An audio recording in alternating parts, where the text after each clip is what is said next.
Hi, I'm Dr. Jan Jaffer, and this is GotTeeth, a patient-centric monthly podcast featuring local health experts. Welcome. So today I am talking with Dr. Carol Patton, who's our partner at McKenzie Dental.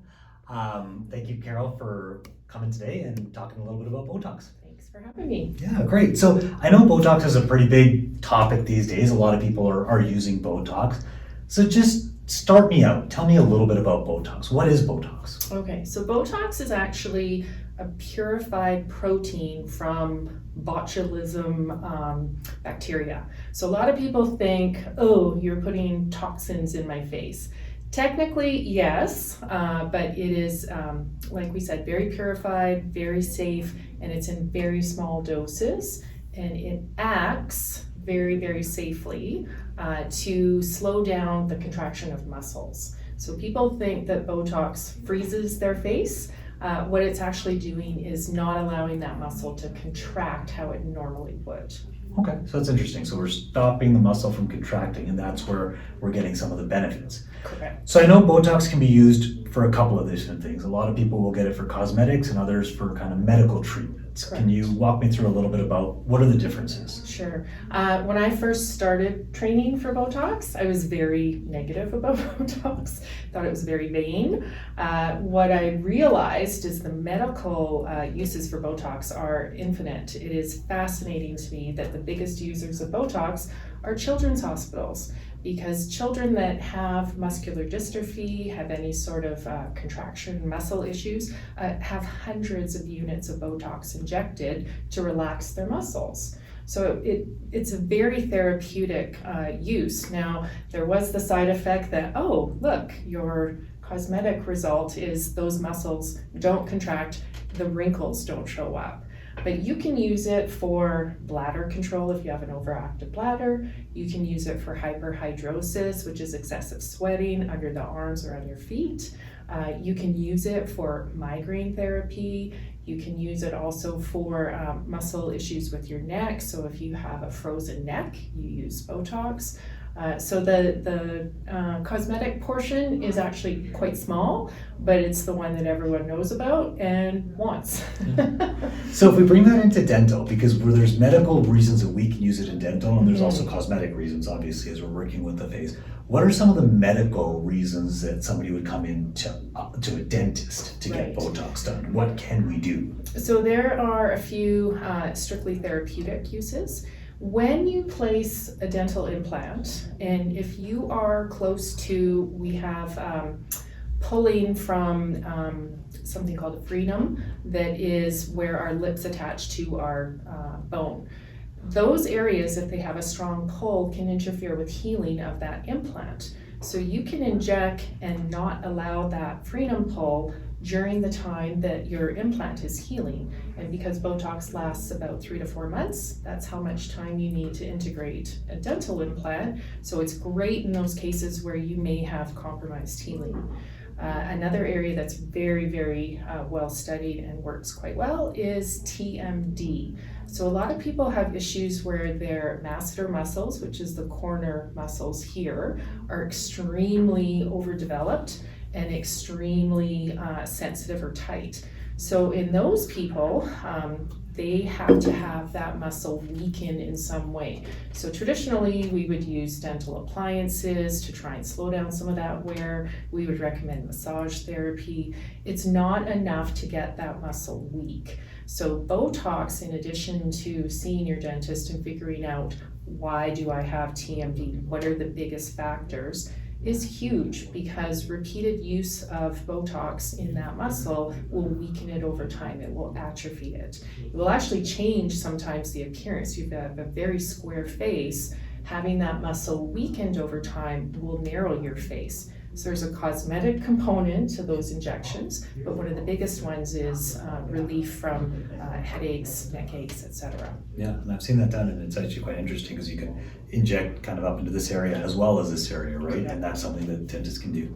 Yeah. So let's go back to the reason that a lot of people are coming in to getting it done from us. So the cosmetic reason. So yes. What kind of work are dentists doing on patients with Botox for cosmetic reasons? So it really depends on what training the dentist has done. Okay. So you can do, for us as a profession, we are extremely regulated on our training. So it's done through the University of Alberta or an accredited company in Vancouver.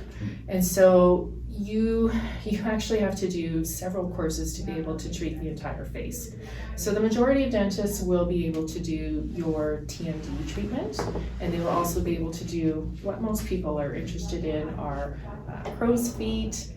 We call these the 11s, sort of the frown line, and the forehead. And so those areas are very easily treated by a dentist. Okay. And so, yeah, that's kind of this area right up here where we can get rid of some of these wrinkles up here and some of the frowning stuff. Yeah. Some of the stuff around the eyes. Okay, great. So I think you talked about it a little bit, but, you know, dentists can do this. And why would you choose to have a dentist inject Botox versus going to a medical clinic? Well, I think definitely for TMD disorders, you have to go to a dentist because we are the ones who can help diagnose what is the etiology or what are the factors that are causing that TMD. So just having anyone inject you, it's just one small piece of the puzzle. So you really should have a dentist screen you, find out what the factors are, and then incorporate that into your treatment. I mean, after 25 years of being a dentist, I can't even count the number of injections I've done in people's faces.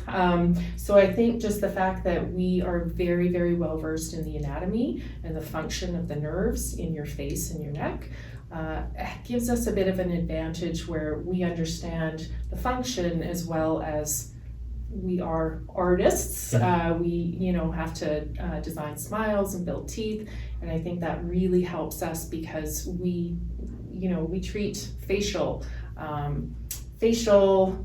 beauty rather than just put a filling in a tooth. That's great, and I think it's important to know that obviously at all the direct dental offices, if they are offering Botox, and most of them do, that it will be a dentist that will actually inject in your face. It won't be anybody else. It won't be any of the auxiliary staff. It will be actually a dentist that does your injections for you. Yes. So that's great. That's a lot of great information on Botox. I know that some of the other stuff going on is there's Botox and there's something that I've heard, I think Dysport, or there's some other companies out there. Mm-hmm. Any little bit of information as to what the differences are? Yeah, absolutely. So Botox is the OG. It's been around the longest. It is I would say that it's probably the most used. However, it's also the priciest. So there have been other products brought onto the market. Dysport is another product. And then the last one that's most common in Canada is Xeomin. So just the basics, Botox is botulism type A. It has So the molecule that actually goes into your muscle is a certain size. Dysport also is a little bit smaller. So what happens in their mode of working, Botox is very exact. So when you use it, it stays exactly where you put it. Dysport has what we call a bit more travel. So it's great for big areas. So under the arms, your temples, or your feet. Dysport's fantastic. It is not indicated for use in the jaw joint or the masseter muscle. So you actually have to use either Botox or Xeomin to do this injection. Xeomin is what is called a naked protein, and I won't go into all the science, but it is now being shown that it doesn't create as many antibodies as Dysport and Botox. So after you've been doing Botox for a number of years, we will sometimes see that, oh, it didn't work as great, or oh, it came out sooner, or oh, this muscle started to pull when the other ones stopped working. And so now a lot of the current research is to find out, is Xeomin a better product simply because it doesn't engage an antibody response? So that's sort of the newest thing that we're finding out. Dysport is diluted a little bit differently too, so even though people might think, well, it's less expensive, you use more. So really, they're all neuromodulators. They're all interchangeable for certain things, but have better uses depending on how the doctor is trained and how you're using it. But all safe, all good to use. I mean, they all work really well. Yeah. Your biggest side effects from any neuromodulator treatment would be bruising. Anytime you get an injection, whether it's dental or drawing blood for a lab test, there's always a risk. We definitely would caution that is probably the biggest side effect. Some people will have headaches afterwards. Their muscles are like surprised, so they will often have a headache for a day or two. One of the riskiest side effects is something called a ptosis, which is an eye droop. So if your injector isn't really experienced, if you have what we call hooding, where you already have a pretty heavy brow, it's very easy to have a droop in your eye. What's wonderful about Botox is it's reversible. After 3 to 4 months, it's out. So you always want to have someone who's very, very conservative and uses small amounts, and then build up to see, what your particular needs are with your muscles. Because people love when Botox looks good.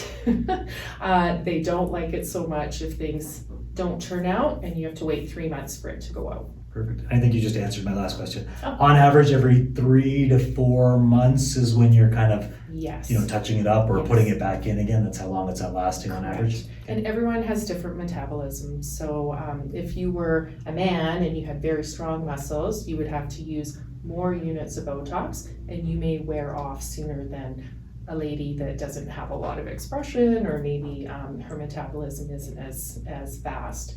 One thing a lot of people will ask, like, well, can I just do one injection and then maybe next year another? Especially for the masseter muscle, you are trying to work that muscle to be weaker. So if you think about the gym, if you're building up, biceps, and then you stop working that muscle, it's going to get weaker and thinner and smaller. It's the same with this muscle. It is already so strong. One injection doesn't do it. You have to be patient with that. Generally, you have to do about a year's treatment. So every 3 months you do those injections to really see the full effect. Some people after one injection are like, oh my heavens, that's fantastic. But for the majority of people, you really have to think of this as an ongoing treatment. And after you've had the cosmetic and you're nice and smooth, and a lot of people don't want to go back to what they used to be, but you do have to stay on top of it, because again, remember, you're trying to keep that muscle weak, not let it build back up again. So one of the other cosmetic things that I notice some people have done, when people smile, often you'll see a lot of their gums, and we can try to move their teeth. Obviously quite challenging and can take a lot of work. But I've heard Botox can actually help with that as well. Absolutely. One of the simplest and easiest treatments to do is if you do have a gummy smile, and so you see more of the gum above your teeth, you can actually drop that by just a couple very quick little injections on either side of your nose, and it will drop that lip. So you don't have to do orthodontics, you don't have to do, expensive gum procedures. You can actually just do that. Fantastic. Yeah. Awesome. Well, that's great. I think that's a lot of great information on Botox. So get to understand the two different aspects of it, therapeutic and the cosmetic. And obviously people can find you over at Mackenzie Dental if they want to, but thank you for your time. Absolutely. It was great. Thank you.